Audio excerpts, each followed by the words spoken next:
सरदार शहर के अंदर चुनावी माहौल है वो काफ़ी गर्म है। नेता है वो लगातार गांव देहात के दौरे कर रहे हैं। हमारे साथ में ओंकार जी बाली है जो कि नए नए सदस्य बने। आरएलपी के फट्टा वट्टा लगा रखा है, नई ड्रेस में अमिताभ बच्चन लग रहे हैं सर आज तो आप। नहीं, अमिताभ बच्चन तो नहीं, पुराने लोग हैं। तो पहले से ऐसे कपड़े पहनता आया हूँ। तो आज नई पार्टी नया वेश। नहीं, ऐसा कुछ नहीं, नया नई पार्टी आप कह सकते हो, लेकिन जो मुद्दे हैं वो पुराने हैं। किसानों के मुद्दे हैं और किसानों के मुद्दों के हिसाब से आप पार्टी को नहीं कह सकते, लेकिन मुद्दे पुराने हैं। आप किसानों की बात नहीं करते, आप दलितों शोषितों की बात करते हैं। क्या इस आरएलपी को मजबूती दे पाओगे आप? क्यों नहीं दे पाएंगे? ये तो गठजोड़ है, पुराना गठजोड़ है। रावत राम जी, दौलत राम जी, हजारी जी का पुराना गठजोड़ है। शेड्यूल कास्ट और जो जाट समाज था वो काफ़ी लंबे समय से एक रहकर यहाँ पर इस जिले पर राजनीति की है और अपने हक अधिकार लिए। आप बसपा से आपने शुरुआत की, खुद की पार्टी बनाई चिता सेना, फिर आप भाजपा के भी सदस्य कुछ दिन रहे, अब आरएलपी में आ गए हो। तो आरएलपी अंतिम पार्टी है जहाँ पर आप परमानेंट रहोगे? नहीं, मैंने भाजपा की कोई सदस्यता नहीं ली थी और भाजपा में गया भी नहीं था। वो एक घटनाक्रम ऐसा हुआ कि मैं वहाँ गया हुआ तो बीजेपी के लोग वहाँ रैली कर रहे थे और उन्होंने उस तरीके से बातें बना कर बोल दी। मेरा जो मेन जो आप बसपा बोल सकते हैं, मैंने पूरे जीवन में कम से कम 25 साल बसपा के अंदर काम किया है और चिता सेना मेरा सामाजिक संगठन है, कोई राजनीतिक संगठन नहीं है। और आरएलपी आप मान सकते हैं कि ये अंतिम पार्टी इसलिए हो सकती है कि जिसके लिए मैं संघर्ष कर रहा था, जैसा व्यक्ति मुझे चाहिए था किसान कौम के लिए, दलितों की लड़ाई लड़ने वाला, तो कुमार राम जी, दौलत राम जी, हजारी जी के बाद में ये जो गुण है ये हनुमान बेनीवाल में नज़र आते हैं। और ये आने वाले समय में आपको देखने मिलेगा कि दलितों की जो जो मैं हमेशा लड़ता हूँ मुद्दों पर, वो आपको मैं पूरे करते हुए दिखाई दूंगा हनुमान बेनीवाल के।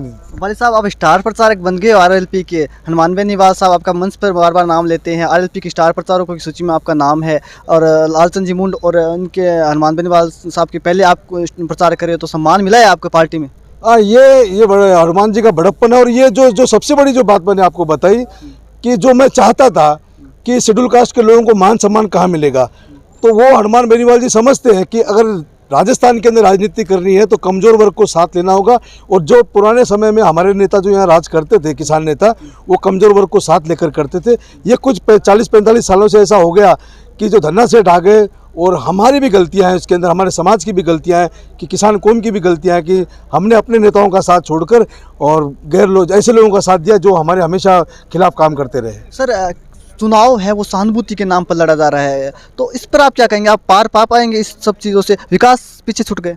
नहीं, राजनीति में सभा में भी कहा नहीं, राजनीति में कोई सहानुभूति नहीं होती। राजनीति में जनता के मुद्दे होते हैं।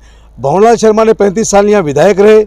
अगर उन्होंने काम किया होता तो सहानुभूति की ज़रूरत नहीं थी और यहाँ किसी का पता भी नहीं चलता अगर वो काम किए होते, लेकिन उन्होंने काम नहीं किया, ये सभी जानते हैं। जहाँ आप खड़े, ये गांव की हालत देख लीजिए, आपको पता चल जाएगा क्या काम हुआ क्या नहीं हुआ। तो ये भारतीय जनता पार्टी तो कहीं है भी नहीं।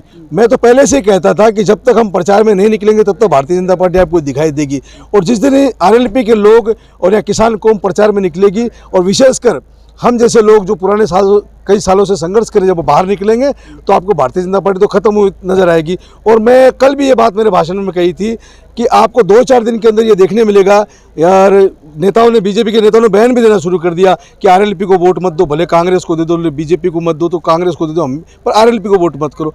मैं आपको यकीन दिलाता हूँ 3 या 4 तारीख को ये कांग्रेस और बीजेपी एक ही झंडे नीचे होगी और ये उस आदमी को वोट गिराने की कोशिश करेंगे जो आरएलपी को रोकने का काम करेगी। तो क्या लगता है आपको रोक पाएगी आरएलपी को दोनों पार्टियां? नहीं, रोक कैसे पाएगी आप बताइए? पूरे राजस्थान के अंदर एक मटके को हाथ लगाने से दलित को मार दिया जाता है और अशोक गहलोत उस पर कोई कार्रवाई नहीं करता। ऐसे जितेंद्र मेघवाल के साथ हुआ। मतलब यहाँ का दलित, जो हम कहते थे, हमारे बुजुर्ग कहते थे कि दलितों के लिए जो पार्टी है हितैषी पार्टी कांग्रेस थे, लेकिन वो कांग्रेस इंदिरा जी के साथ चली गई। अभी जो कांग्रेस है धन्ना सेठों की कांग्रेस है, उन माफियाओं की कांग्रेस है। आप बताइए, भंवरलाल जी का रिकॉर्ड उठा के देख लीजिए।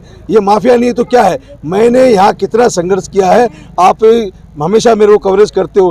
क्या दिया हमें भंवरलाल शर्मा ने? यहाँ पर छात्रावास था दलितों का जो आज बेच के खा गई है। यहाँ पर अंबेडकर छात्रावास के बाद में बापा सेवा सदन था जो बहुत बड़ी ऐसी स्कूल थी जहाँ से तपेश कुमार जैसे IAS और IPS जैसे अधिकारी निकल कर गए। उस संस्था को 14 साल से इन लोगों ने बंद कर रखा है। उसके बाद में आप चारों तरफ नज़र उठा के देखिए, ऐसे कौन से दलित समाज के लिए इन लोगों ने काम किया जो आज ये कह रहे हैं कि दलित हमारे साथ है। तो लगता है बेनीवाल साहब का जादू चल पाएगा सरदार शहर में? यार पूरा राजस्थान में चलेगा, ये तो सरदार से तो झांकी है, राजस्थान बाकी है, ये उपचुनाव है। आप देखना आने वाले समय के अंदर राजस्थान के अंदर क्षेत्रीय पार्टी, पूरे देश के अंदर आप कहीं भी चले जाओ, क्षेत्रीय पार्टियों का बोलबाला है। राजस्थान के अंदर आज तक जितनी भी पार्टियां बाहर से आई थी, लोगों ने जयकारा लगाया बाहर की पार्टियों का, और वो पार्टियों का उदय भी हुआ थोड़ा बहुत, यहाँ उनकी व्यवस्था बनी भी थी, लेकिन वो फिर वहाँ से चले गए। बसपा देख लो आप, लोकदल देख लो, जनता दल देख लो, लेकिन ये पहला मौका है कि राजस्थान को एक क्षेत्रीय नेता मिला और एक को किसान कौम के लिए, दलित कौम के लिए लड़ने वाला नेता मिला। आपने मजबूत पार्टी पकड़ ली अब। जी जरूर, क्यों नहीं पकड़ेंगे। आप बताइए, आप पत्रकार हैं, आप अगर मैं इतने सालों से अकेला लड़ रहा हूँ, हनुमान बेनीवाल जैसा मुझे नेता मिलेगा, मैं मेरी कौम को कुछ दे सकूंगा, तो राजनीति का मतलब ये थोड़ी कि मैं लोगों को भरगलाते रहूँ। मैं मेरी कौम के लिए लड़ाई लड़ना चाहता था, मैं मेरे लोगों के लिए काम करना चाहता था, मेरे लोगों के लिए जो मुद्दे थे उन पर बात करना चाहता था, उनके लिए काम करना चाहता था। तो हनुमान बेनीवाल ने मुझे विश्वास दिलाया कि ओमकार वाली आप मेरे साथ आओ और आपके जितने मुद्दे हैं हम उस पर काम करेंगे, और आपके समाज को ये विश्वास दिलाएंगे कि हमने आपका काम कर दिखाया है। अंतिम सवाल, किससे आपका मुकाबला, बीजेपी या कांग्रेस? मैं तो समझता हूँ दोनों से है, क्योंकि दोनों गठबंधन कर ली 4 तारीख को। आपको बता दूं मैं, ये 4 तारीख को दोनों मिलकर एक ही जगह वोट करेगी। हमारा दोनों से गठबंधन, जो गठबंधन कांग्रेस और बीजेपी है उसके खिलाफ है। और आप देखना आने वाली 4 तारीख के अंदर, आप ये सर्वे, सरदार सर्वे भी देख लेना कि दोनों ये कह रहे हैं कि अपन कांग्रेस तो हार रही है या बीजेपी हार रही है, तो इसको वोट कर दो, आरएलपी को रोको किसी भी तरह, क्योंकि ये जो चुनाव है बहुत अहम चुनाव है। अगर इसके अंदर हमने अगर अच्छा मुकाबला कर लिया और अगर ये सीट निकाल कर ले गए, तो आपको यकीन के साथ कहता हूँ पूरे राजस्थान के अंदर हनुमान बेनीवाल को मुख्यमंत्री बनने से कोई रोक नहीं सकता। हनुमान बेनीवाल साहब को कोई मुख्यमंत्री बनने से रोक नहीं सकता, ये कहना है दलित नेता सरदार शहर के अंदर और नई पार्टी ज्वाइन करने वाले आईएलपी नेता ओंकार जी।